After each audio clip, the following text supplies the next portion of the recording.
Oh, very funny, you guys.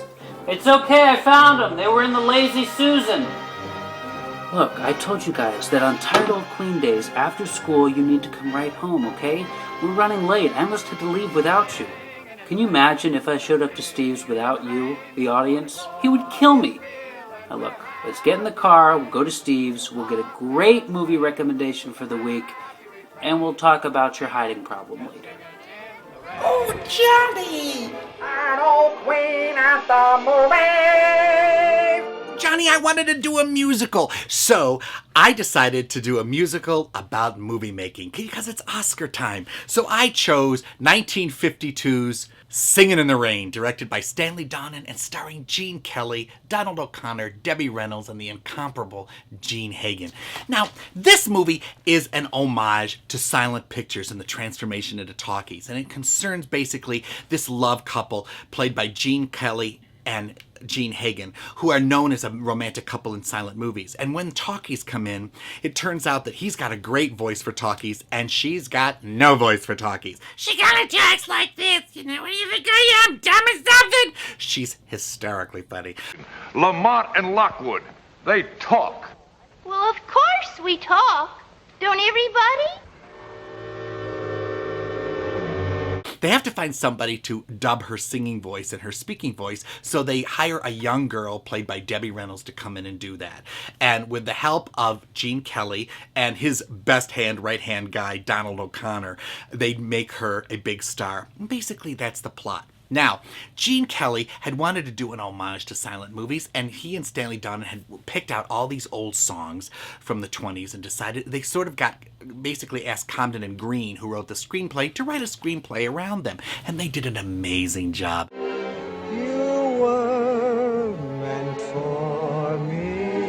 They hired Debbie Reynolds, and she was 19 years old when she made this movie. 19 years old. This was her big break. She said later on that the two hardest things she ever had to do in this was, in her life, was childbirth and singing in the rain.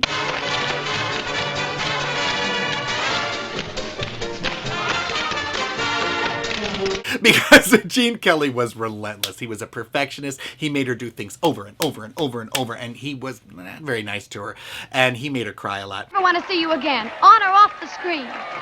In fact, she's told about this story about how she was on the set one day and she was crying, you know, outside of the building, and Fred Astaire walked by and asked her what was the matter, and she told him that the dances weren't good enough and stuff, and he took her off to the side and helped her with her dancing. Fred Astaire in Hollywood.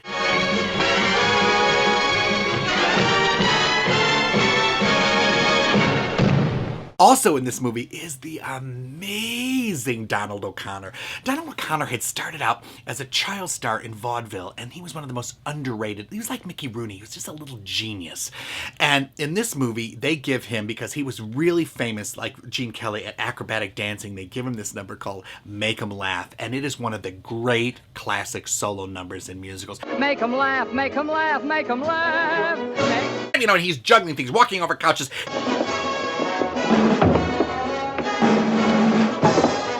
He walks up a wall and does a flip. In fact, this year, that incredibly talented Joseph Gordon-Levitt, who I had talked about earlier in Brick a few episodes back, was the host on Saturday Night Live, and he duplicated this number. He's such a little genius. Make 'em laugh. Don't you know everyone wants to laugh? Anyway, that's the kind of number. It's charismatic. You cannot get away from it. Donald O'Connor smoked 4 packs of cigarettes a day. And when he got done with his number, he was so exhausted and so wiped out they had to put him in the hospital. And then, which is typical Hollywood, they lost the footage. So he had to recuperate, come back, and do it again. Make 'em laugh. Debbie Reynolds' singing voice was not really up to par. However, Jean Hagen, who she was supposed to be dubbing in the movie, her voice was. So when Debbie Reynolds is singing, dubbing Jean Hagen, it's really Jean Hagen's voice singing that they're using to dub herself. Figure that one out. I'm happy again. I'm laughing out loud. the famous Singin' in the Rain number, which is one of the classic moments in American musicals, was done in one take. Gene Kelly had a 103 fever. He was sick as a dog that day, but he wouldn't let them take down anything. Everything had been set up to go. He said, at least let me do it once, and he got it in one take and went home and went to bed and was sick as a dog for weeks.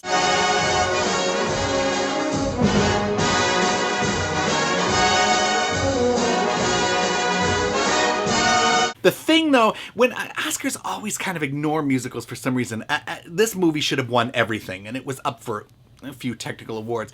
The person who got the most recognition out of this Oscar-wise was Jean Hagen, who's absolutely hysterical. You've got to talk into the mic. Well, I can't make love to a bush. All right, all right. The winner, and you know I love this woman, was Gloria Grahame, who I love. But the real performance that year was undoubtedly Jean Hagen in Singin' in the Rain. In fact, whenever you talk to somebody about Singin' in the Rain, aside from that musical, the famous musical numbers, they always remember Jean Hagen. Kathleen Freeman is her elocution teacher, and she says, "Say this, I can't stand them."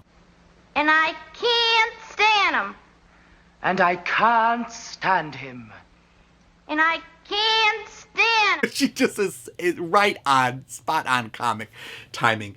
This is a movie that just makes you feel good from the moment it starts until it's over. And it also gives you a unique view of Hollywood's cinematic history and how far they'd come in such a short time. Gene Kelly, Donald O'Connor, Debbie Reynolds, Jean Hagen, and Stanley Donen's classic, Singin' in the Rain. Let's all go to the lobby. Let's all go to the lobby. Let's all go to the lobby to get ourselves a treat.